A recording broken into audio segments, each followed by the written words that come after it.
bonjour et bienvenue dans Plume de Soie, du cabinet des passions, le podcast où les mots nous aident à mieux vivre. Je suis Angélique Danette, psychologue, passionnée d'écriture, de livres et d'objets vintage autour de l'écriture et accompagnante du chemin intérieur par l'écriture thérapeutique et créative. Ici, 1 à 2 fois par mois, nous explorerons le pouvoir des mots, les histoires qui libèrent et les objets qu'ils portent jusqu'à nous. Aujourd'hui, pour ce premier épisode, j'ai envie de vous parler de ce lien intime entre écrire et exister pleinement. Comment l'écriture peut devenir une respiration, un refuge, une force. L'écriture thérapeutique, pourquoi ça fonctionne ? On imagine souvent que pour écrire, il faut de l'inspiration, un talent, un style. En réalité, pour écrire pour soi, il suffit de se dire la vérité. Lorsqu'on s'écrit, on se met face à soi-même, sans juge, sans masque. Le cerveau cesse de tourner en boucle, il organise, comprend, apaise. L'écriture thérapeutique agit comme un espace sûr pour déposer ce qui pèse, un miroir honnête qui nous renvoie ce qui compte vraiment, un chemin qui transforme le chaos en sens, et le seul chemin où l'on peut dire les non-dits. Écrire, c'est reprendre la maîtrise de son récit. C'est se redonner du pouvoir. L'écriture créative, quand le jeu devient soin. L'écriture créative, elle, nous amène dans un terrain de liberté absolue. On invente, on rêve, on rit, on exagère. On découvre qu'on peut changer les règles même dans notre propre vie. Elle ouvre les portes au plaisir, à l'imaginaire, à l'étonnement de se surprendre soi-même. Et les deux, thérapeutique et créative, se complètent. L'une soigne, l'autre élève. Écrire pour se réparer, écrire pour se réjouir. Pour ce premier épisode, je vous propose un exercice thérapeutique appelé la page refuge. Il faut que vous comptiez chez vous entre 10 et 15 minutes. Votre matériel, une feuille, un stylo plume si possible, parce que ça c'est ma passion, et un endroit calme. L'objectif de ce petit atelier, c'est de déposer ce qui pèse et de faire émerger tout ce qui fait du bien. Tout d'abord, installez-vous confortablement dans un lieu douillet, peut-être avec une tasse de thé ou de café. Prenez une feuille, votre stylo et réglez un minuteur sur 10 minutes. Quand je dis régler votre minuteur, je vous propose aussi de mettre en silencieux votre téléphone. Pendant ces 10 minutes, vous allez écrire sans vous arrêter. Pas de censure, pas de rature, on se fiche de l'orthographe. Les phrases peuvent être incohérentes, longues, courtes ou même n'avoir aucun sens. Ce texte est pour vous. Il n'est pas là pour être lu par quelqu'un d'autre. Laissez-vous surprendre. Écrivez tout ce que vous ressentez, ce qui vous inquiète, ce qui vous donne de la force, ce qui vous traverse là, maintenant. Je vous propose de commencer votre première phrase par « Aujourd'hui, ce que je porte en moi, c'est… »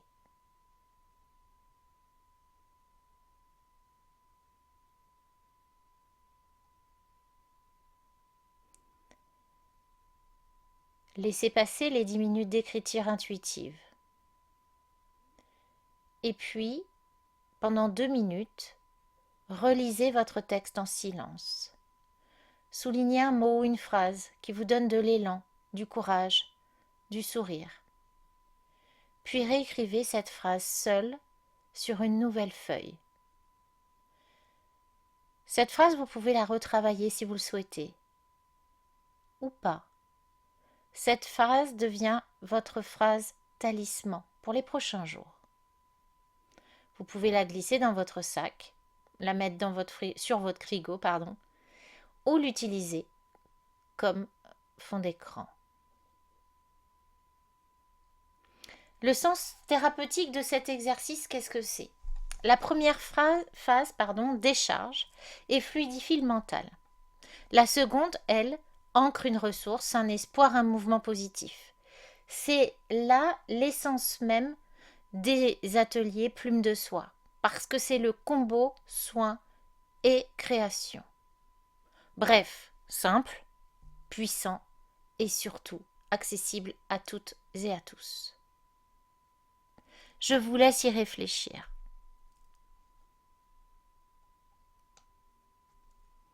Alors tout à l'heure, je vous disais de prendre plutôt un stylo plume.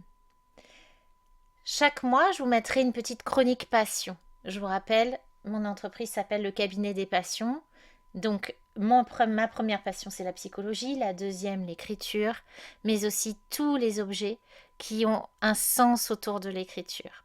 Et aujourd'hui, j'ai envie de vous parler du stylo plume, mais pas n'importe lequel, le stylo plume français.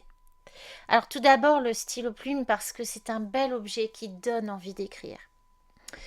Chaque mois, j'essaierai de vous emmener à la découverte de maisons qui perpétuent l'art d'écrire. Aujourd'hui, un clin d'œil d'introduction et en France particulièrement, on a un patrimoine exceptionnel, des stylos plumes anciens qui ont traversé des vies, qui racontent des souvenirs et des maisons modernes qui innovent avec élégance.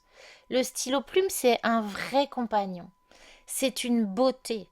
C'est l'art d'avoir une continuité à la main. Quand j'étais jeune, on me disait, pour certains fumeurs, me disait c'est une continuité de ma main. Eh bien, j'ai jamais fumé, donc jamais compris ce système de style et de continuité de la main par la cigarette. En revanche, je le connais particulièrement bien sur la continuité de la main avec un stylo plume. En France, on a un patrimoine exceptionnel. Sur les stylos plumes. Et puis, comme je vous le disais, le stylo plume, c'est un compagnon. Il garde la mémoire de nos gestes, de nos émotions. On jette pas un stylo plume, on le garde, même on le recharge et surtout, on le transmet. C'est un très beau cadeau. Il devient le témoin de notre histoire. Donc, on parlera dans le prochain épisode de quelques marques françaises et j'essaierai aussi de vous trouver des pépites artisanales et patrimoniales, anciennes ainsi que contemporaines. Un univers que vraiment j'ai hâte de vous présenter et d'explorer avec vous. J'espère que vous en aurez autant envie de moi et qu'il ouvrira peut-être à de nouvelles passions. En tout cas, sachez que vous pouvez retrouver ces stylos, si vous le souhaitez, sur les réseaux sociaux, donc le cabinet des passions, sur le site qui est cabinetdespassions.fr, sur Instagram le cabinet des passions et aussi sur une boutique Etsy prochainement. Et enfin sur les marchés de créateurs de la Nouvelle-Aquitaine où je vends la collection que j'appelle la collection Maison Gabin, qui est toute une collection autour de l'écriture ancienne. J'avais envie de finir, comme je le finirai à chaque fois, sur un livre. Le livre du mois. Donc le livre de ce mois de novembre 2025, c'est Clamsé à Tataouine de Raphaël Quénard. Alors Raphaël Quénard, c'est un acteur avec cette verve et cet accent très particulier. Et là, j'ai envie de commencer fort par ce livre parce que c'est vraiment un texte qui est complètement hors des sentiers battus. Je vais essayer de vous résumer un peu le système. C'est imagine un roman écrit comme si un gars en scooter décidait de faire de la philo après un braquage raté. Ça, c'est clairement Clamsé à Tataouine. Le style du quenard pur jus. Quand tu lis, tu sens l'accent, tu entends. Il a un argot, une poésie de caniveau parfois, des punchlines existentielles. On a parfois l'impression qu'il rappe son roman plutôt qu'il n'écrit. C'est rythmé, Alors, objectivement, faut être fan de Raphaël Quénard, qui est mon principe. C'est peut-être pour ça aussi que j'ai choisi ce livre. C'est vraiment un roman très particulier. Alors ce qui marche, c'est que c'est drôle, c'est que c'est audacieux, ça secoue la littérature française qui roupille un peu, je trouve. Ce qui coince, c'est que c'est souvent un peu creux, il y a des moments un peu de creux, et le héros est tellement tordu qu'on ne sait même plus s'il faut rire ou appeler la police. Et à la fin, Raphaël Quénard dit que dans le livre qu'il écrit dans ce livre, En fait, il y a toujours une place de vrai entre l'auteur et ce qu'il écrit. Et là, bon, bah, ça fait flipper, du coup. Alors, si vous aimez que l'écriture hurle plutôt que chuchote, que le personnage principal soit un anti-héros complet, que la violence soit montrée et non édulcorée, que la morale traditionnelle passe un peu à la broyeuse, alors vous allez kiffer ce roman. Si vous préférez une intrigue profonde, euh, avec des motifs clairs, une violence justifiée ou au moins bien cadrée, un personnage avec lequel vous pouvez vraiment sympathiser, ou un style plus sobre et moins regardez-moi, je suis radical. Alors, il faut prendre ce livre comme un objet de curiosité littéraire, plus qu'un chef-d'œuvre tranquille. En gros, c'est un roman qui met des baffes de style, mais on oublie parfois pourquoi il tape. Un ovni littéraire, brillant, dérangeant, parfois vain, mais impossible à ignorer. Je vous remercie de m'avoir écouté pour ce tout premier rendez-vous. Alors, il y a eu quelques bafouilles, mais c'est ça aussi qui est intéressant, qui est rigolo. Je vous invite surtout à vous abandonner, à laisser un petit mot. Pourquoi pas un mot écrit à la main que j'adorerais recevoir sur mes réseaux. Je vous donne l'adresse mail, vous pouvez l'envoyer. angélique@cabinetdespassions.fr. Vous pouvez partager ce podcast avec quelqu'un qui en aura besoin, peut-être d'un espace rien qu'à lui ou rien qu'à soi. On se retrouve très bientôt pour écrire, pour vivre mieux et peut-être même pour vivre plus vrai. Merci, je suis Angélique Danette du cabinet des passions. Ceci était Plume de Soie. Prenez une feuille, un stylo et respirez.